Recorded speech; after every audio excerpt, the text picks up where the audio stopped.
Hi everyone, very very good morning. आज हम start करने जा रहे हैं। आज हमारी तीसरी क्लास है और आज हम मॉड्यूल 1 के अंदर का चैप्टर ट्रेंड। तो आज की क्लास के अंदर हम देख रहे हैं एक नया चैप्टर, रिसेंट ट्रेंड इन। दोस्तों ये चैप्टर देखा जाए तो इस चैप्टर के अंदर ज़्यादा पॉइंट तो नहीं, बाकी अगर ओवरऑल चैप्टर देखें तो पढ़ने को तो बहुत कुछ है, पर अगर इन पर्टिकुलर सब चैप्टर को देखें छोटे छोटे पॉइंट हैं। आइए स्टार्ट करते हैं और आज के बाद मैं ये सारे नोट्स आपको लिंक में, बुक वाले लिंक में अपलोड कर दूंगा, तो वहाँ से आप ये नोट डाउनलोड आप ही के लिए बनाए हुए हैं। और अगर आप लिख रहे हो तो काफ़ी अच्छी। तो सर आज का चैप्टर है recent trend in production and management. के अंदर हमारा पहला पॉइंट है कि प्रोडक्शन मैनेजमेंट और ऑपरेशन मैनेज। पहला पॉइंट हमारा ये है कि प्रोडक्शन और ऑपरेशन फर्दर उसके बाद आगे तो हम पढ़ेंगे ही। बट आज इस चैप्टर के पहले पॉइंट से हम डिस्कस करते हैं और आज ये पर्टिकुलर मॉड्यूल भी हम कवर कर लेंगे। सर प्रोडक्शन मैनेजमेंट और ऑपरेशन मैनेजमेंट में क्या डिफरेंस है? तो कहता है production that term which is in historical growth of a subject. कहता है प्रोडक्शन मैनेजमेंट ना पहले हम यूज करते थे टर्म्स, आज के टर्म्स में प्रोडक्शन मैनेजमेंट यूज नहीं किया जाता। प्रोडक्शन मैनेजमेंट ना एक नैरो टर्म बन गया है आज के टाइम। दूसरा पॉइंट क्या लिखा है? कह रहा है प्रोडक्शन तरीके का नैरो टर्म है। नैरो मतलब ज़्यादा यूज़ होने वाले आज के दिनों में। आज के टाइम पे हम जो यूज़ करते हैं वह ऑपरेशन मैनेजमेंट, जो एक वाइडर टर्म हमें बताता है। एक वाइडर टर्म हमें बताता है operation. Operation management is that term which used now a day और historical growth of a subject. मतलब एक ऐसा वर्ड तो हम पहले के टाइम पर यूज़ करते थे, दैट्स कॉल्ड प्रोडक्शन मैनेजमेंट। एक ऐसा टर्म जिसको हम आज की लाइफ में यूज़ कर रहे हैं, जनरल लाइफ के अंदर, दैट इज़ कॉल्ड ऑपरेशन। अब basically production management operation management को कहाँ यूज़ किया जाता था? जब हम किसी गुड्स के गुड्स को प्रोड्यूस करते थे ना, जब हम किसी भी गुड्स को प्रोड्यूस करते थे। अब गुड्स जो प्रोड्यूस करेंगे वो टेंजिबल नेचर का होगा, इनटेंजिबल नेचर का नहीं। तो जब हम टेंजिबल नेचर के गुड्स को प्रोड्यूस कर रहे हैं, वहाँ पर प्रोडक्शन मैनेजमेंट। तो दूसरे पॉइंट में लिखा है production management more used for a system where tangible goods are produce. जहाँ पर हम टेंजिबल नेचर के, टेंजिबल मतलब can be touch and feel, जिसको हम देख भी सकते हैं, टच भी कर सकते हैं और फील भी कर सकते हैं छूकर। जैसे कि मैंने ये डिस्प्ले पकड़ी हुई, उसको मैं टच भी कर रहा हूँ, देख भी रहा हूँ और फील भी कर रहा हूँ। टेंजिबल, तो इस तरीके की गुड्स को जो हम प्रोड्यूस करते हैं टेंजिबल, तो वहाँ पर प्रोडक्शन मैनेजमेंट का यूज़ किया जाता था पहले। पर आज के टाइम पे ऐसा हो गया है कि चाहे आप गुड्स को प्रोड्यूस ही क्यों ना कर लो, बिना सर्विस के आप उस गुड्स का कोई भी यूज़ नहीं कर। जैसे कि फॉर एग्ज़ाम्पल कि मैंने ये डिस्प्ले ली है, ठीक है जी? ये हम एक्टिव पैनल बोलते हैं इसको, ये मैंने खरीदा। अब ये तो हो गया टेंजिबल प्रोडक्ट जो कंपनी ने प्रोड्यूस कर दिया, निकाल दिया, मतलब मैन्युफैक्चरिंग। अब ये मेरे तक पहुँचा कैसे? ट्रांसपोर्टेशन से, है ना? जहाँ पर कंपनी का हेडक्वार्टर होगा या जहाँ भी कंपनी की ब्रांच होगी, वहाँ से मैंने कॉल करा, मेरे को भाई खरीदना है, मैंने इनको पेमेंट करी और इन्होंने मेरे घर तक उसको पहुँचाया। तो घर तक इसने मुझे पहुँचाया। इसका मतलब क्या है? इसका मतलब है कि वो कंपनी ट्रांसपोर्टेशन का यूज़ करके मेरे घर तक इस चीज़ को पहुँचा रही। आज के टाइम पे कंपनी जो कोई भी प्रोडक्ट प्रोड्यूस करती है बिना ट्रांसपोर्टेशन, आप उसको कस्टमर तक पहुँचा। तो ट्रांसपोर्टेशन क्या है? सर्विस है। क्या है? सर्विस है। इंटेंजिबल नेचर के है, सर्विसेज़ है।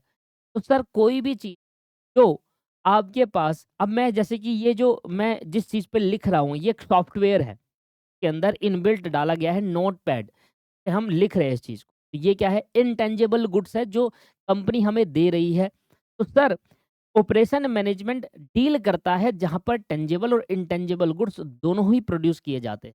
तो आज के टाइम पर अगर आप देखो तो कोई भी गुड्स टेंजिबल नहीं, साथ में इनटेंजिबल भी प्रोड्यूस किए जा रहे हैं और इन टोटल को हम जोड़ते हैं तो बन जाता है ऑपरेशन। तो सर ऑपरेशन मैनेजमेंट और प्रोडक्शन मैनेजमेंट में डिफरेंस यही है। ऑपरेशन मैनेजमेंट दोनों ही गुड्स पे डील करता है, टेंजिबल एंड इनटेंजिबल गुड्स की प्रोडक्शन पे डील करता है, जबकि प्रोडक्शन मैनेजमेंट सिर्फ डील करता है टेंजिबल गुड्स की।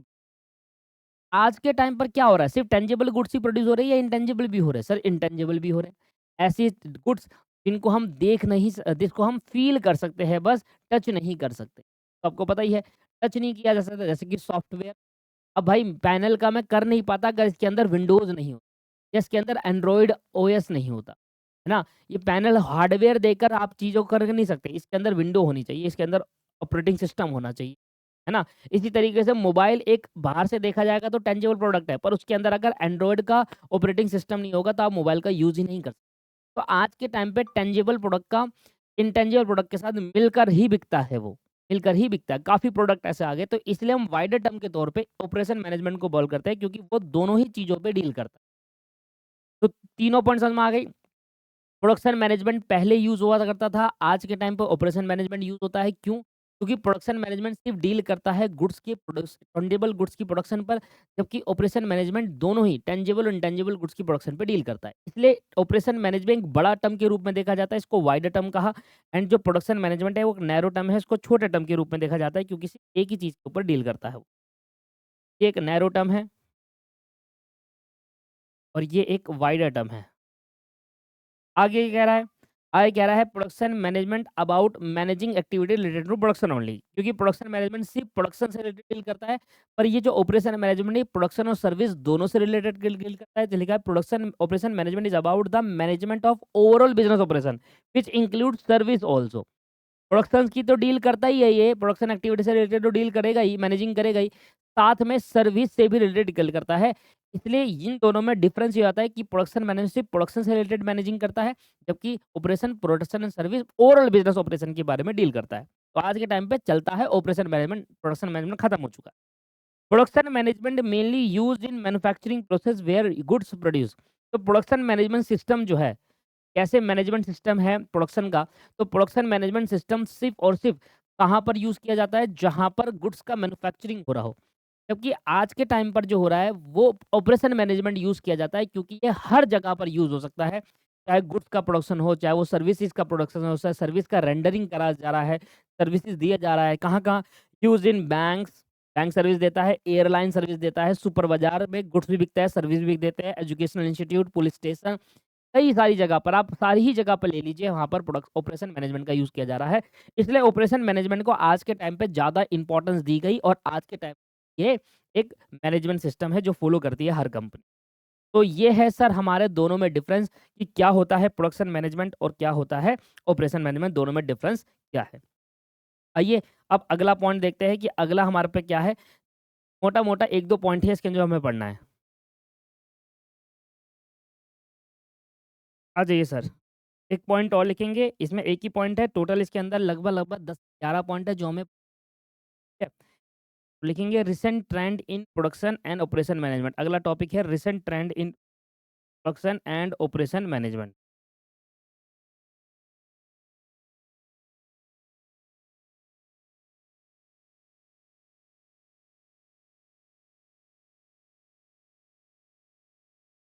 इन प्रोडक्शन एंड खत्म हो जाएगा सर आज ये चैप्टर ऑपरेशन। इसके बाद हम प्रैक्टिकल सब टॉपिक हमारे आ जाएँगे, मज़ा आएगा प्रैक्टिकल।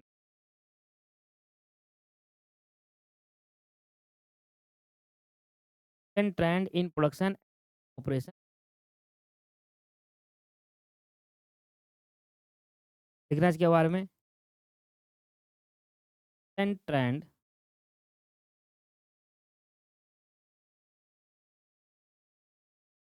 प्रोडक्शन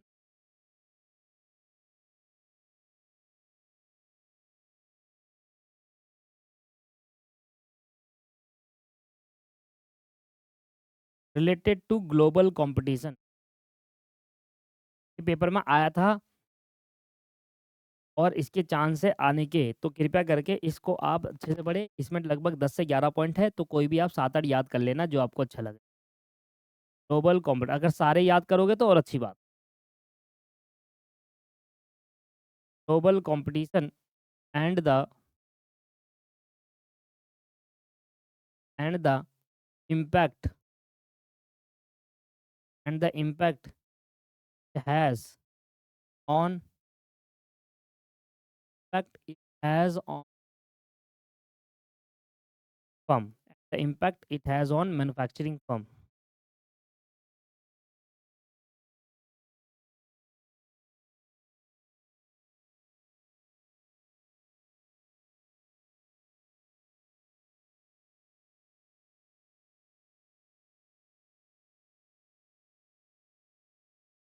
एग्ज़ाम्पल आ गया।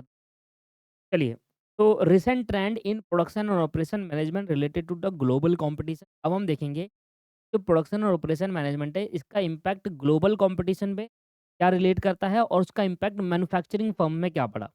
सम recent trend are as follow, लिखना some recent trend are as follow. कुछ रिसेंट ट्रेंड जो नीचे बताए गए इंस्टीट्यूट द्वारा और वो फॉलो किए जाते हैं। पहला आ जाता है global market competition.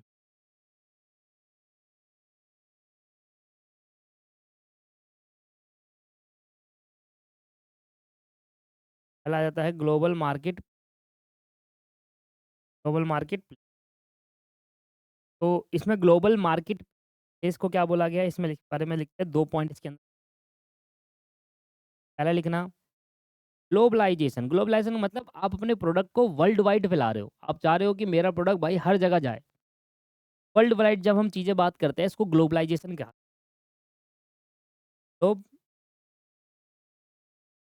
Globalisation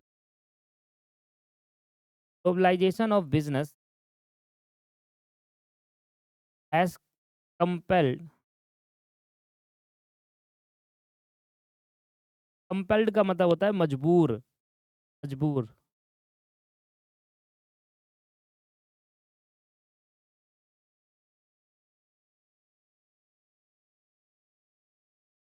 compelled manufacturing firm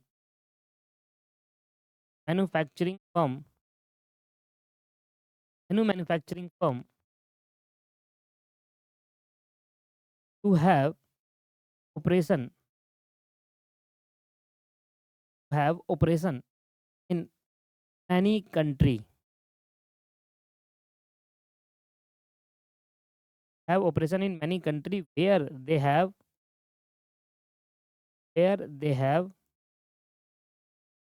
certain economic advantage।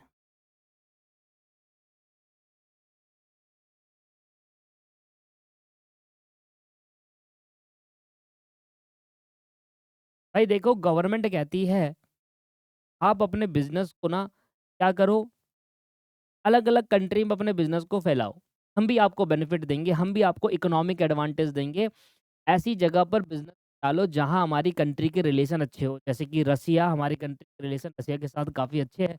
ऐसी जगह पर बिजनेसेस ग्रो अप करो और वर्ल्ड वाइड अपने बिज़नेस को फैलाओ। और कंपेल करने को इसलिए कहा, मजबूर करने को कहा कि जितना ज़्यादा आप वर्ल्ड वाइड जाओगे अपने बिज़नेस को लेकर ग्लोबलाइजेशन करोगे, उतना ज़्यादा कंपटीशन इंक्रीज़ होगा और कंपटीशन इंक्रीज़ होने की वजह से आपके जो प्रोडक्ट कस्टमर को मिलते हैं, उनका प्राइस भी रिड्यूस हो जाएगा। तो ग्लोबलाइजेशन ऑफ बिज़नेस है कंपल है मैन्युफैक्चरिंग फर्म। हर मैन्युफैक्चरिंग को एक मजबूरी के तौर पे ये देखना चाहिए कि भैया हमें अपने बिज़नेस को ग्लोबलाइजेशन करना है। कब तक आप इंडिया के अंदर रह के काम करोगे? ग्लोबलाइजेशन काम करो जिससे आप पैसा भी बहुत कमाओगे। आज अमेज़न देख लीजिए, आप ग्लोबलाइजेशन काम इंडिया से तो अमेरिका से तो पैसा कमा अब अमेरिकन कंपनी है, वो पैसा वहाँ तो कमा ही रही है, साथ में इंडिया सबसे ज़्यादा पैसा कमा रही है। सबसे ज़्यादा बिज़नेस इंडिया से होता है अमेज़न को। तो सर ग्लोबलाइजेशन का एक बहुत बड़ा बेनिफिट्स है toward the government, toward the your company and toward the customer. Customer को भी प्रोडक्ट सस्ता मिलने लग गया। आज के टाइम पे लोग अमेज़न से घर बैठे सामान मँगाते हैं, वो कहीं जाते ही नहीं। बहुत ही रेयर होता है कि हम मार्केट जाकर हम सामान लेने गए, बहुत ही रेयर होता है। तो वो घर से ही सामान मँगा लेते हैं अमेज़न, फ्लिपकार्ट। अब तो इंडियन कंपनी भी मीशो करके आई हुई है, जो अपने अच्छे प्रोडक्ट्स बेच रही है मार्केट के अंदर। उसको दिख रहा है कि भाई ग्लोबल जाना कितना आसान मचा है। तो अभी तो वो इंडिया के अंदर है, फिर अब मुझे लगता है वो बाहर भी जाएगी, क्योंकि जो प्रोडक्ट वो सस्ते में बेच रही है वो इंडिया के हिसाब से प्रोडक्ट बनाया है कि सस्ते प्रोडक्ट अच्छे हो। मतलब आप अगर देखो कि अमेज़न में जो प्रोडक्ट मिल रहा है वही प्रोडक्ट मीशो में कम दाम में मिल रहा होगा। तो ये एक अच्छा कॉम्पिटिशन खड़ा करा है दूसरी कंपनीज़ ने। और कंपनी को कहा जा रहा है कि मैन्युफैक्चरिंग फर्म को कहा जा रहा है कि भाई आप ग्लोबल जाइए। ग्लोबल जाने से क्या होगा, अलग-अलग कंट्री में जाने से आपको इकोनॉमिक एडवांटेजेस मिलेंगे। गवर्नमेंट टैक्सेस में आपको बेनिफिट देगी। आगे की जो गवर्नमेंट है उन जिससे हमारे रिलेशन अच्छा है वहाँ पर आपको बेनिफिट मिलेगा। तो काफ़ी बेनिफिट दिखने को मिलते हैं अगर आप ग्लोबलाइजेशन अपने बिज़नेस को करते हैं। इससे कस्टमर को भी बेनिफिट होता है, उनको भी प्राइस कम मिल जाता है। तो बी पॉइंट लिखेंगे, this has resulted in increase in the level of competition. अब मान लो सभी लोग ग्लोबल कंपटीशन पे आ गए, सभी लोग इंडिया के बाहर या सभी लोग ग्लोबली काम कर रहे हैं, तो इससे ग्लोबली कंपटीशन बढ़ेगा among manufacturing, among manufacturing firms through the world, through the world. तो होता क्या है बेसिकली, यहाँ पर सिर्फ मैन्युफैक्चरिंग फर्म को, क्योंकि सर्विसेज कंपनी ऑलरेडी ग्लोबलाइजेशन काम कर सकती है। भाई कहीं पर भी जाकर कोई भी सॉफ्टवेयर अगर खरीदना हो ना, तो किसी भी कंपनी कंट्री से आप सॉफ्टवेयर खरीद सकते हो, अपने बिजनेस लैपटॉप में चला सकते हो। मैंने पिछली बार जापानीज़ कंपनी थी, उसका सॉफ्टवेयर बाय करा था। मेरा डाटा उड़ गया था, तो डाटा रिकवरी सॉफ्टवेयर था जापानीज़ कंपनी का, उसका बाय करा था और उससे मेरा काफ़ी डाटा रिकवरी भी करा मैंने उससे। बाकी सारा तो नहीं हुआ, गाली और दी मैंने, कहा तुम्हारा डाटा रिकवर नहीं होता, ये वो ऐसा-ऐसा है, मेरे पैसे रिफंड करो। कुछ भी डाटा रिकवर नहीं हुआ, पर आधा हो गया था। ऐसे तो रिफंड नहीं आते खैर, बट उन्होंने मेरे को मेरा आधा डाटा रिकवर करवा दिया था। तो तो होता ये है कि बेसिकली सर्विसेज़ कंपनी तो भाई ग्लोबली जा ही रही है। उन्होंने क्या वेबसाइट बनानी है, ग्लोबली हो गया। बट सर मैन्युफैक्चरिंग को ग्लोबली जाना है, क्योंकि आप प्रोडक्ट बना रहे हो, आप प्रोडक्ट की मैन्युफैक्चरिंग कर रहे हो। जितना आप ग्लोबली जाओगे उतना प्रोडक्ट कंपटीशन बढ़ेगा, और कंपटीशन बढ़ेगा तो इन एंड कस्टमर आपको भी बेनिफिट होगा, क्योंकि आप भी अब ग्लोबली, जहां आप एक लिमिटेड सीमा में बेच रहे थे अपना प्रोडक्ट, भाई भाई दिल्ली का एक मैन्युफैक्चरर है, वो सिर्फ दिल्ली में बेच रहा है, तो वो अब इंडिया में बेचेगा, इंडिया के फिर वर्ल्ड में बेच रहा है, तो उसका बिजनेस बढ़ेगा नहीं बढ़ेगा, भले ही प्राइस कम करना पड़ेगा, पर मैन्युफैक्चरिंग जब लॉट में करेगा, बहुत ज्यादा में करेगा, तो ऑटोमेटिकली कॉस्ट कम आएगी, प्राइस भी कम हो जाएगा। ठीक है दोस्तों, समझ में आ गया। आगे बढ़ते हैं, अगले पॉइंट पे चलते हैं, production operation strategy.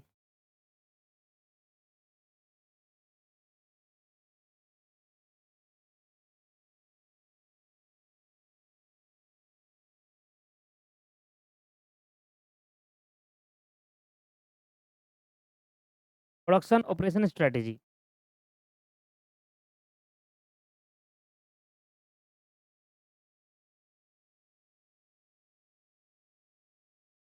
More and more firm recognising recognizing the importance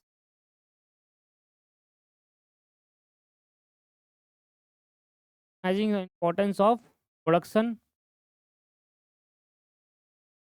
more and more firm recognizing the importance of production या ऑपरेशन स्ट्रेटजी।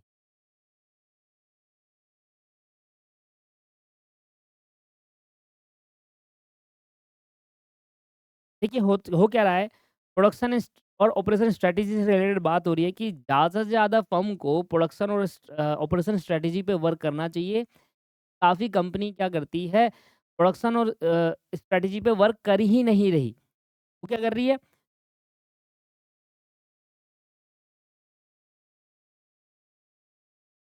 वो क्या कर रही है? वो ये कर रही है कि बेसिकली वो अपना प्रोडक्शन करे जा रहा है, कोई स्ट्रैटेजी फ़ॉलो नहीं कर रहा, ना कुछ है, बस प्रोडक्शन करने में लगे। अरे! प्रोडक्शन कर रहे हो तो स्ट्रैटेजी के अनुसार प्रोडक्शन करना चाहिए। अभी हम आगे जाकर काफ़ी स्ट्रैटेजी पढ़ेंगे रिलेटेड टू ऑपरेशन मैनेजमेंट। बहुत सारी चीज़ें हमें पढ़नी है ऑपरेशन में, अभी तो पहला चैप्टर ये बेसिक है, बेसिक ही चल रहा है। तो ये कहा जा रहा है फर्म देखो, आपको ये समझना पड़ेगा कि जो ज़्यादा से ज़्यादा कितनी इम्पोर्टेंट है हमारे लिए प्रोडक्शन या फिर operation strategy for overall success of the business, for overall success of the business. Business की सक्सेस के लिए स्ट्रैटेजी का होना बहुत ज़रूरी है। बिना उसके आपके पास काम नहीं आएगा। मतलब काम प्रोडक्शन कर भी लोगे तब भी आपको बेनिफिट होना नहीं, आप ग्रो नहीं करोगे उससे। स्ट्रैटेजी आपके पास होनी चाहिए। अब आ जाता है हमारा अगला पॉइंट, जिसका नाम है third point, TQM, total quality management.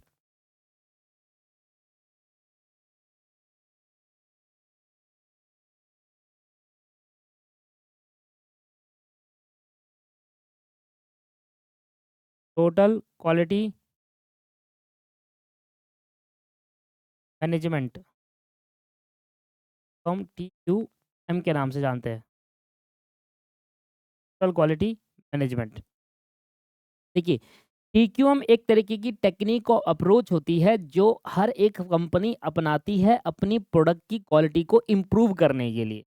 अपने गुड्स और सर्विसेज की क्वालिटी को इम्प्रूव करने के लिए ये टेक्निक को अपनाया जाता है। तो टीक्यूएम बेसिकली क्या है? एक तरीके की टेक्निक या अप्रोच है।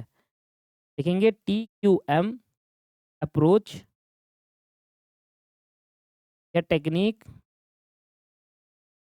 टीक्यूएम अप्रोच या technique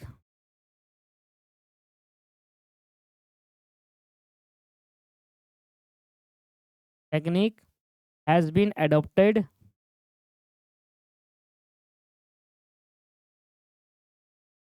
adopted by many firm। क्यों अडॉप्ट करती है? To achieve customer satisfaction. और दोस्तों कस्टमर कब सेटिस्फाई होगा? जब वो प्रोडक्ट पर खरीद रहा है, भले ही वो महंगा खरीद रहा हो, और उसको ये सेटिस्फाई हो कि भाई जो मैंने खरीदा है ना, वो सर उसकी क्वालिटी बहुत अच्छी हो। एक टाइम को महंगा खरीदने को तैयार है, पर क्वालिटी में कॉम्प्रोमाइज़ नहीं कर सकता। तो कस्टमर सेटिस्फैक्शन के लिए क्वालिटी ऑफ द प्रोडक्ट अच्छा होना चाहिए bye improving the quality of the by improving the quality of goods and services।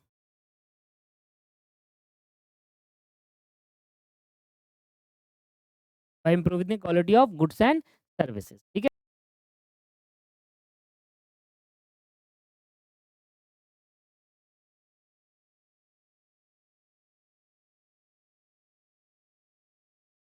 ठीक है जी। तो सर टीक्यूएम के बारे में हमने देख लिया। हमने 3 पॉइंट अपने कवर कर लिए हैं। पहला पॉइंट हमारा था कि ग्लोबल मार्केट प्लेस के बारे में देखो, ठीक है। दूसरा पॉइंट हमारे पास था प्रोडक्शन और ऑपरेशन स्ट्रैटेजी आपकी होनी चाहिए। आपने स्ट्रैटेजी बना ली, आपने सब कुछ कर लिया, बट आपने अपने प्रोडक्ट की क्वालिटी इंप्रूव नहीं कर रहे, तो ये भी एक गलत चीज़ है। कस्टमर भले ही महंगा प्रोडक्ट खरीद लेगा, पर उसको क्वालिटी में कॉम्प्रोमाइज़ नहीं चाहिए होता। तो वो क्वालिटी ऑफ द प्रोडक्ट ज़रूर देखता है, और अगर अच्छी क्वालिटी नहीं होगी दोबारा आपके पास नहीं आएगा अभी मुँह उठाकर। Quality of the product important है दोस्तों कस्टमर के लिए, भले ही वो महंगा प्रोडक्ट खरीद ले। आप महंगा प्रोडक्ट खरीद लोगे एक टाइम पर ब्रांड समझकर, पर अगर क्वालिटी नहीं मिली तो आप भी कहोगे भग जा भाई, अब नहीं आ रहा मैं यहाँ पर, एक बार धोखा खा लिया अब दोबारा नहीं खाऊंगा। अगला पॉइंट आता है फ्लेक्सिबिलिटी। फ्लेक्सिबिलिटी का मतलब होता है फ्लेक्सिबल होना। आप एक तरीके से चेंजेस जब मर्जी चाहो तब कर सकते हो, डायनामिक नेचर हो जिसका। The ability to adopt quick quickly to change the volume of production, to change in volume of demand। Let suppose कि आपके पास डिमांड आ रही है, आपके पास 3 टाइप के प्रोडक्ट है, और आपके प्रोडक्ट नंबर 2 की डिमांड ज़्यादा आ रही है, और अभी आप प्रोडक्ट नंबर 1 को प्रोडक्शन कर रहे हो, तो आप इतने फ्लेक्सिबल होने चाहिए कि प्रोडक्शन नंबर 1 को खत्म करके प्रोडक्शन नंबर 2 को स्टार्ट कर दो, जिससे वो डिमांड जो आ रही है प्रोडक्शन नंबर 2 वाले प्रोडक्ट की, वो जल्दी आप मीट कर पाओ। तो फ्लेक्सिबल होना बहुत ज़रूरी है आज के टाइम पर। अगर आप ऑपरेशन मैनेजमेंट को अप्लाई कर रहे हो, recent trend of production operation management यही है कि फ्लेक्सिबल होना चाहिए आपका वॉल्यूम। अगर मैं कोई एक प्रोडक्ट पे बना रहा हूँ, तो मैं दूसरे प्रोडक्ट की अगर डिमांड है तो जल्दी से फ्लेक्सिबल होकर क्विकली मैं अपनी वॉल्यूम को चेंज कर पाऊँ प्रोडक्ट की, जिससे दूसरे की प्रोडक्ट की डिमांड मैं मीट कर पाऊँ। साथ में ऐसा भी हो सकता है कि दोनों प्रोडक्ट 1, प्रोडक्ट 2, प्रोडक्ट 3, अब मान लो प्रोडक्ट 1 और प्रोडक्ट 2 की डिमांड ज़्यादा अच्छी आ रही है, तो आप मिक्सेशन कर सको, प्रोडक्ट मिक्स कर पाओ। मिक्स मतलब दोनों प्रोडक्ट को मिलाना नहीं है, मिक्स मतलब दोनों प्रोडक्ट की प्रोडक्शन करनी है क्विकली, जिससे आप प्रोडक्ट की डिमांड को मीट कर पाओ। और हो सकता है in the product mix, in the product mix demand. Product mix demand का मतलब अब किसी एक प्रोडक्ट की नहीं आ रही, एक से ज़्यादा प्रोडक्ट की आ रही है। मिक्स मतलब मिक्स नहीं करना दो प्रोडक्ट को, दो प्रोडक्ट की डिमांड एक साथ आ रही है, उसको बोलते हैं प्रोडक्ट मिक्स। इन प्रोडक्ट डिज़ाइन और इन डिलीवरी शेड्यूल। अब आपने अपने वॉल्यूम को तो क्विकली चेंज कर लिया, बट आप अपने डिज़ाइन को चेंज नहीं कर पा रहे। अगर आप वो कह रहा है कि भाई मुझे दूसरे प्रोडक्ट में डिज़ाइन ऐसे, तो डिज़ाइन भी आपको क्विकली चेंज करना चाहिए, डिलीवरी शेड्यूल भी आपको क्विकली करना चाहिए। तो ये सारी चीज़ें फ्लेक्सिबल नेचर में होनी चाहिए। अगर आप डिमांड में चेंज कर सकते हो, कोई प्रोडक्ट मिक्स हो, कोई डिमांड डिलीवरी शेड्यूल हो, या फिर प्रोडक्ट का डिज़ाइन हो, तो इसमें फ्लेक्सिबिलिटी होनी चाहिए। ऐसा नहीं कि एक बार मैंने प्रोडक्ट का डिज़ाइन बना, अब चेंज करना मुश्किल है भैया, अब तो नहीं कर सकते भाई, ये तो गड़बड़ हो गई। नहीं, कर सकते हैं, आप मना मत करो, कर सकते हैं हम चेंज। इस तरीके का फ्लेक्सिबिलिटी होना चाहिए आपके मैन्य प्रोडक्शन लेवल पर। ठीक है जी? अगला पॉइंट आ जाता है टाइम रिडक्शन।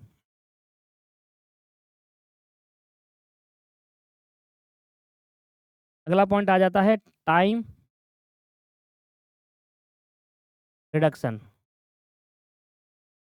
टाइम रिडक्शन के बारे में कह रहा है, रिडक्शन ऑफ अ टाइम के बारे में पढ़ेंगे।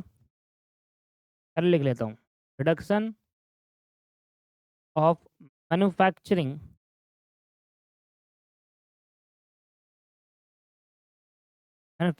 Cycle time and speed to market for a new product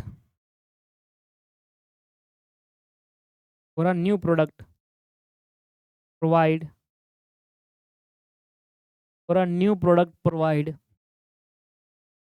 competition to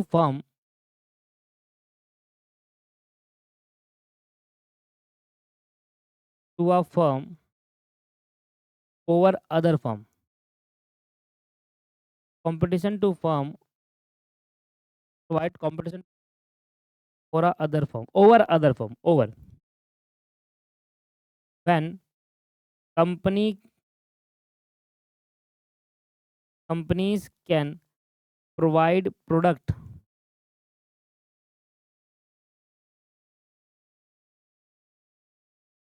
when company can provide product at the same price and quality quicker delivery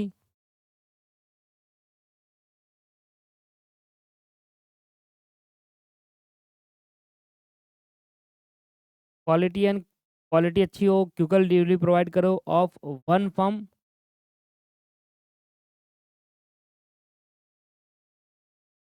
competitive advantage और one firm competitive advantage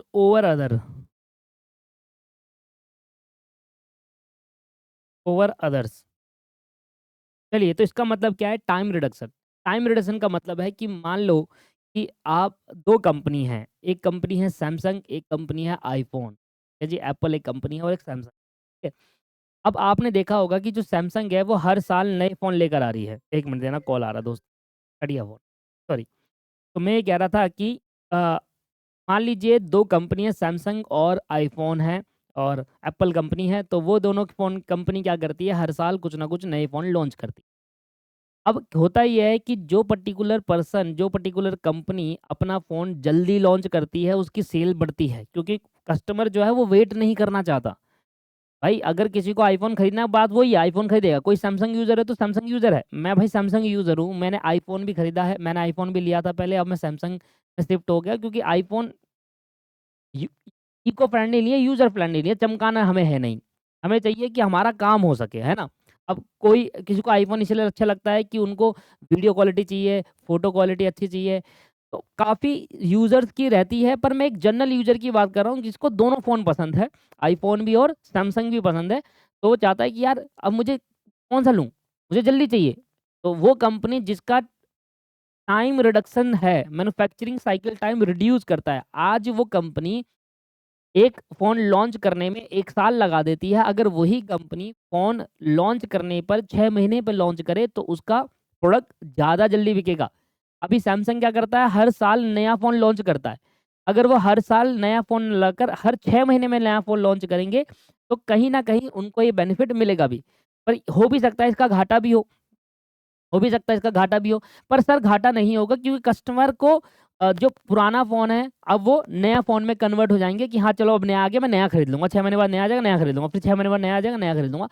तो कहने का particular तात्पर्य ये है कि देखिए अगर आप अपने मैन्युफैक्चरिंग साइकिल टाइम में रिडक्शन कर दें, रिडक्शन मतलब जो टाइम मैन्युफैक्चरिंग का था वो अगर कम हो जाए, अगर मान लो आप एक फ़ोन को मैन्युफैक्चर करने में लगाते हो 20 दिन, अगर वो हो जाए 10 दिन, तो कस्टमर को जल्दी प्रोडक्ट मिल पाएगा, ये मतलब है टाइम। तो मैन्युफैक्चरिंग साइकिल टाइम रिड्यूस हो जाएगा, जिससे आप मार्केट में जल्दी फ़ोन लॉन्च कर पाएँगे और जल्दी आपका बिक पाएगा। सिर्फ सैमसंग और आईफ़ोन को ही मत देखो, आप बाकी कंपनीज़ को भी देखो, वो हर पर्टिकुलर टाइम पे नया फ़ोन लॉन्च करते रहते हैं। और आज की इंडियन मार्केट की बात करूँ, वो महँगे फ़ोनों की मार्केट नहीं है, आज की इंडियन मार्केट है एक बजटेड फ़ोन की।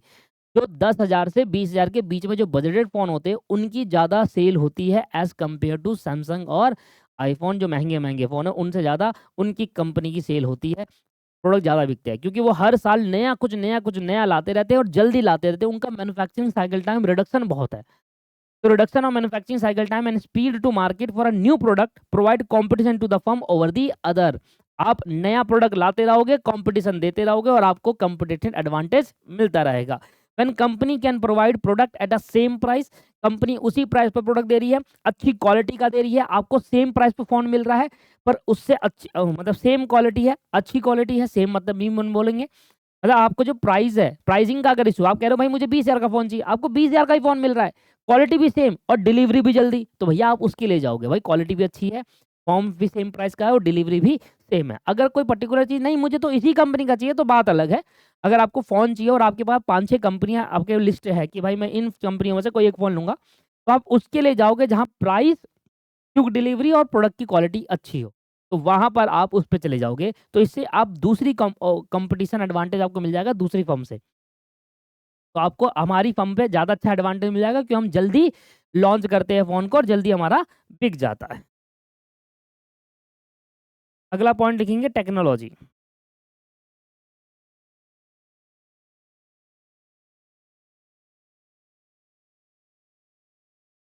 Technology.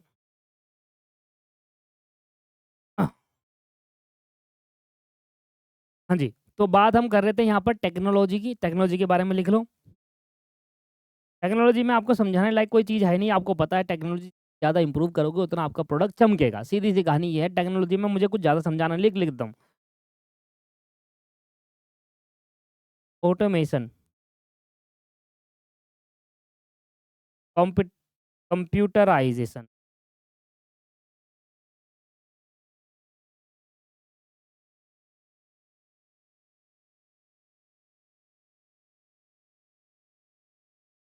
Automation, कंप्यूटराइज़ेशन,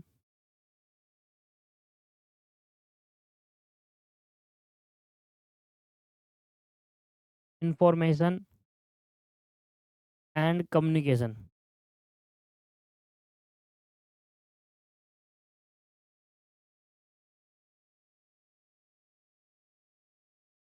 technology give new way, technology give new way to operate company operation.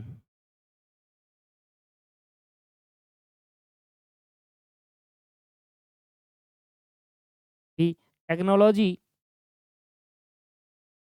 Changes in product,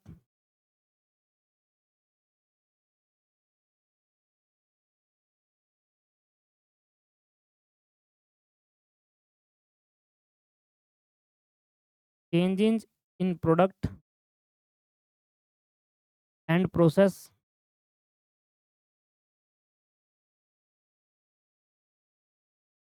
can have great input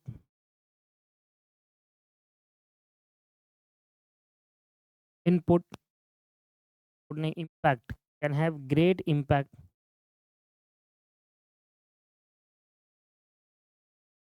on competition, can have great impact on competitive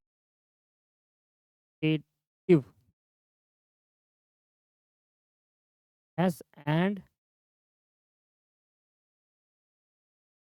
quality. कहता है automation, आज के time पे चीज़ें कैसे हो गई, automatic होने लगी है। पहले हम मैनुअली करते थे, अब ऑटोमेटिकली होने लगा। जैसे कि पहले हम अकाउंटिंग करते थे तो मैनुअली करते थे, आज के टाइम पे सॉफ्टवेयर आ गया तो ऑटोमेटिक होने लगा। ठीक है जी। कंप्यूटराइजेशन, पहले के टाइम पे कंप्यूटर नहीं होते थे, आज के टाइम पे कंप्यूटर होते तो चीज़ें बहुत आसान हो गई, स्टोर हम कर सकते हैं। पहले हम को बुकों का लाइन लगती थी, कॉपियों की लाइन लगती थी, रजिस्टर बनते थे। आज के टाइम पे ऐसा कुछ नहीं है, हार्डवेयर होती थी, एक हार्डवेयर है बस, हार्ड डिस्क है, उसी में काम हो जाता है। इंफॉर्मेशन कम्युनिकेशन हर जगह टेक्नोलॉजी का यूज़ हो गया है। टेक्नोलॉजी जितनी ज़्यादा इंप्रूव करोगे उतना आपका बिजनेस ऑपरेशन अच्छा चलेगा, इतनी सी बात है, सीधी सीधी कहानी ये है। Technology change in products can and process, technology क्या करता है, प्रोडक्ट के प्रोसेस को चेंज कर देता है, खुद को प्रोडक्ट को भी चेंज कर देता है, जिससे हमें एक ग्रेट इंपैक्ट मिलता है कंपटीशन क्वालिटी में। हमारी कॉम्पिटिटिव एडवांटेज बहुत अच्छा हो जाता है अगर हम अपने प्रोडक्ट में या प्रोसेस में टेक्नोलॉजी का ज़्यादा से ज़्यादा प्रयोग कर रहे हैं, तो हमारा कंपटीशन बढ़ता है। और हम एडवांटेज ही मिलता है हमें टेक्नोलॉजी का, जितने जो हायर टेक्नोलॉजी यूज़ करेगा प्रोडक्ट उसका बिकेगा। ये तो सीधी सीधी कहानी है। 7th point,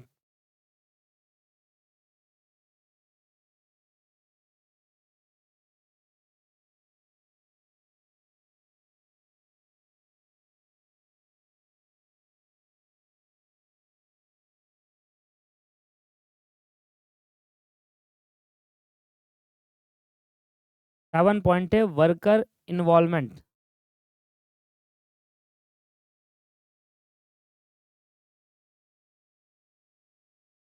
worker involvement,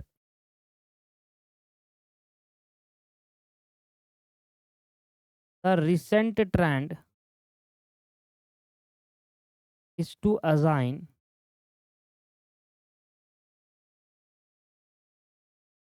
responsibility for decision making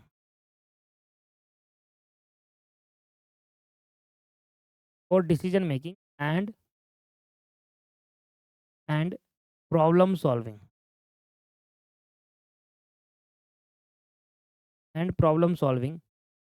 to the lower level in the organization, the lower level in the organization. Example,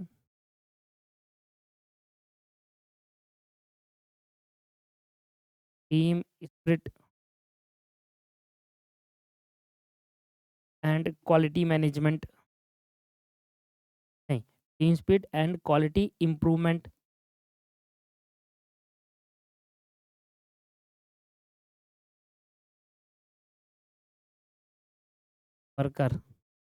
worker involvement. The recent trend is to assign responsibility for decision making and problem solving to the lower level in the organization. ये बहुत simple point है जो आपको management में पढ़ाया गया था। Management में कहा जाता है, देखिए, आप हर डिसीजन टॉप लेवल को मत दो।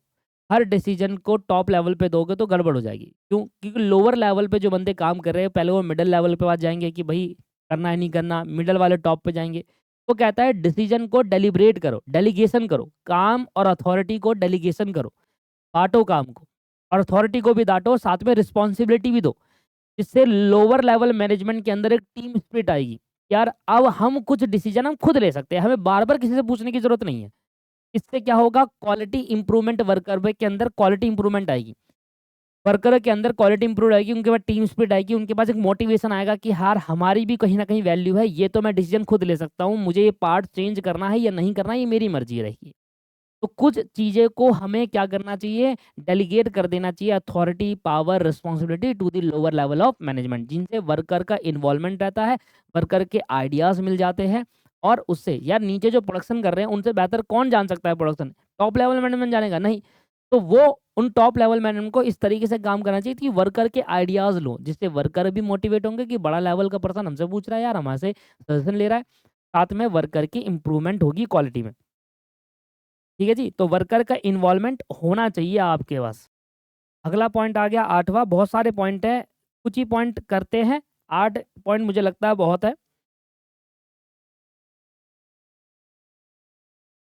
8 पॉइंट याद करो सर, बाकी ऐसे-ऐसे पॉइंट है जो याद करना कभी मज़ा नहीं आएगा और दिक्कत भी आएगी। तो ये लास्ट पॉइंट करते हैं, ठीक है?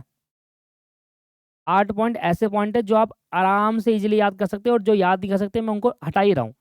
एनवायरमेंटल इश्यूज ये खुद भी बनाकर आ सकते हो कि भाई देखो आज के टाइम पर ऑपरेशन मैनेजमेंट प्रोडक्शन इस लेवल का हो गया है कि पोल्यूशन बहुत होने लगा, एनवायरमेंटल इश्यूज बहुत होने लगे, तो ये खुद भी ले सकते हैं। Today today production and operation manager are concern more and more are concerned more and more with pollution, क्योंकि जहां पर प्रोडक्शन होगी वहां पोल्यूशन होगा ही होगा। पोल्यूशन कंट्रोल के बारे में बड़े कंसर्न है आज के operation and production manager and waste disposal which are key issue which are issue which are key issue in protective of environment productive of environment and social responsibility.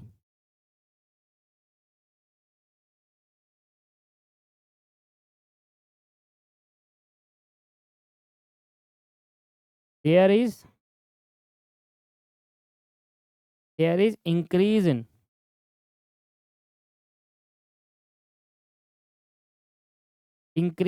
in reduction waste, recycle waste,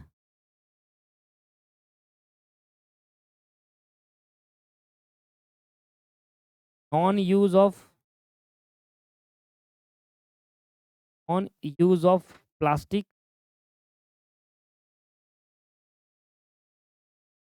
अब ये कह रहा है कि भैया देखो आज के जो प्रोडक्शन और ऑपरेशन मैनेजर है वो बड़ा कंसर्न है रिलेटेड टू पॉल्यूशन कंट्रोल, क्योंकि गवर्नमेंट भी इस चीज़ के ऊपर बहुत स्ट्रिक्टनेस हो गया है कि भैया देखो आप अपनी फैक्ट्री का जो पॉल्यूशन है उसको भाई कंट्रोल करो।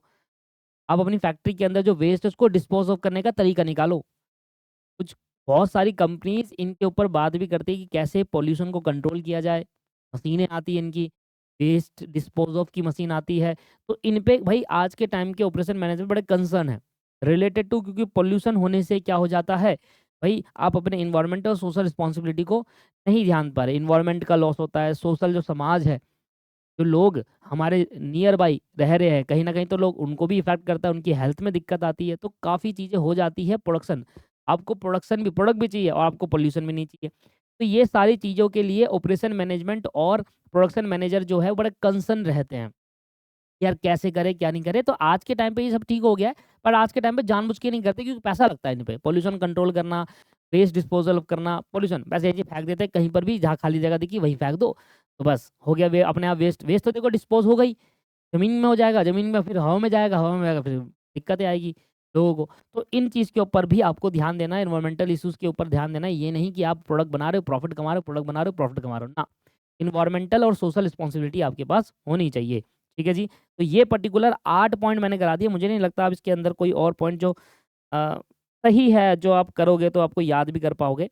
एक है supply chain management. Supply chain management कह रहा है कि देखो management of supply chain from supplier to final customer reduce the cost of transportation warehouse and distribution through the supply chain. Supply chain ऐसा बनाओ कि हम कॉस्ट ऑफ ट्रांसपोर्टेशन रिड्यूस कर पाए जिसको एंड कस्टमर को बेनिफिट हो। तो ये छोटे मोटे टॉपिक्स है जो आप पढ़ना चाहे पढ़ लेना, बाकी मैंने जो 8 पॉइंट लिखवाए ये पेपर में लिख कर आना, आपको पूरे नंबर मिलेंगे। भाई इंस्टीट्यूट को ही पता है कि स्टूडेंट पूरा 12 पॉइंट नहीं लिख सकता या 11 पॉइंट नहीं 12 पॉइंट नहीं लिख सकता, 8 लिख दे इनफ है, एक नंबर कट जाएगा ज़्यादा से ज़्यादा। अगर 7 नंबर का क्वेश्चन आएगा तो 6 आपको मिल जाएँगे, पर सही तरीके से लिखना जो मैंने लिखवाया। इसमें भी अगर आपने गड़बड़ कर दी, इधर-उधर बना के लिख दिया, तो फिर कहीं न कहीं वो होगा कि यार अरे! नंबर कट गए, ये हो गया, वो हो गया। बाकी लॉ नहीं है दोस्तों, ये अपने आप बनाकर लिख कर आ सकते हो। जो लॉ होता है ना लॉ, उसमें बनाकर लिखना आते हैं तो नंबर कटते हैं। ये तो सर लॉ थोड़ी है, ये अपने अकॉर्डिंग हमारी जितनी अच्छी इंग्लिश होगी या हम जितने वे प्रेज़ेंट कर सकते हैं अपनी बातों को इसके रिगार्डिंग, इस पर्टिकुलर पॉइंट के रिगार्डिंग उतना आप लिख कर आओ। भर कर आओ, पर अच्छी तरीके से भर कर आओ। ये नहीं कि कुछ भी भर रहे हो। एग्ज़ाम्पल्स कोट करके आओ, जो मैं यहाँ पर एग्ज़ाम्पल डिस्कस करता हूँ, वो आप नीचे कोट कर दो कि हाँ यार ये एग्ज़ाम्पल्स है, ये एग्ज़ाम्पल मेरे हिसाब से होना चाहिए। तो ए एग्ज़ामिनर जो होगा वो खुद पसंद करेगा भाई। वो कहेगा यार 2 पॉइंट लिखे और 1 एग्ज़ाम्पल दे दिया और क्या चाहिए उसको? एग्जाम्पल से उसने एक्सप्लेन भी कर दिया स्टूडेंट ने, भाई ये इनफ रहता है। आप 12 8 पॉइंट है, 8 के 8 में एग्जाम्पल लिख कर आ दो, छोटा-मोटा कोई भी कहानी टाइप बनाकर कि भाई ऐसा हो सकता है तो ऐसा कर सकते हैं। ये सारी चीज़ें होती है, ठीक है? तो यहाँ पर हमारा ये वाला पर्टिकुलर चैप्टर खत्म हो गया है। अब ये सारे नोट्स मैं आपको दे दूँगा, लिंक पे डाल दूँगा, बुक लिंक में, वहाँ पर आपको मिल जाएँगे। तो इसी तरीके से नोट बनाएँगे और चैप्टर खत्म। अगले चैप्टर होगा प्रैक्टिकल, मज़ा आएगा अगले चैप्टर से। हो गया डन, ठीक है जी? यहाँ पर जितना मैंने करवाया है, वो इनफ है, उतना ही आपको करना है, ज़्यादा आपको सोचना नहीं है। मैं सर आपको ये देखिए कि मान के चलिए कि आपको लगेगा, यार नहीं ये तो कम हो रहा है, ये तो ज़्यादा हो रखा है, यहाँ तो ये छुड़वा दिया, वो छुड़वा दिया। ऐसी अगर टेंशन लोगे ना, तो कभी नंबर नहीं आएँगे। सर सबसे पहले ये ध्यान दो कि जितना हमारे को हुआ है, मैं आपको 100 का 100% कराऊँगा पेपर में। ऐसा नहीं होगा कि आप कोई चीज़ ऐसा करवाए जो पेपर में आ रहा हो, मैंने नहीं करा हो, ऐसा नहीं। वही चीज़ होगी जो पेपर में आ ही नहीं रहा, काफ़ी टाइम से आ ही नहीं रहा, पूछ नहीं रहा, बस को इंस्टीट्यूट ने डाल रखा है। ऐसी बहुत सारी चीज़ें सिलेबस के अंदर इंस्टीट्यूट ने डाल रखा है, पर पेपर में पूछता ही नहीं। उनको करने का बेनिफिट भी नहीं है। हमें उन पे फ़ोकस करना है, उन पे चीज़ें मैंने एक पहला चैप्टर कराया, क्योंकि मुझे पता है इससे पेपर में आएगा। एक क्वेश्चन हमेशा पूछता है। इतना टाइम हो गया पढ़ाते हुए, एक क्वेश्चन हमेशा पूछता है, आएगा। इसमें से आएँगे, इस 3 चैप्टर में से ही आएँगे। सर मैंने कराया आपको तीनों पॉइंट और मैंने आपको बताया भी रिसेंट ट्रेंड ऑफ द पर जो आपने लास्ट में हमने पढ़ा, वो भी एक बार पेपर में आया हुआ है। ऐसे बहुत सारे क्वेश्चन इसके अंदर पेपर में आए हुए हैं, लगातार एक क्वेश्चन ज़रूर पूछता है। तो सर जब हमें पता है कि कौन-सा क्वेश्चन पेपर में आता है, हम उसको कराते हैं ज़रूर। ठीक है? तो टेंशन ऐसे लेने की ज़रूरत नहीं है बिल्कुल भी। कहीं आपको दिखे कि हाँ, अरे यार ये नहीं हुआ, वो नहीं हुआ, ऐसा मत करोगे तो कभी पास नहीं होंगे। जितना आपको कराया जा रहा है ना, जितना आपको कराया जा रहा है, वो 120% के बराबर कराया जा रहा है, 100 भी नहीं। पेपर 128 मार्क्स का आता है, 120 का कराया जाएगा। आपको सिर्फ 100 अटेम्प्ट करना है। पेपर तो 100 ही मार्क्स का अटेम्प्ट करना है ना, ठीक है? चलो मॉड्यूल 1 हमारा खत्म होता है। मॉड्यूल 1 के बाद हम स्टार्ट करेंगे मॉड्यूल 2 एक लाइन से चलेंगे।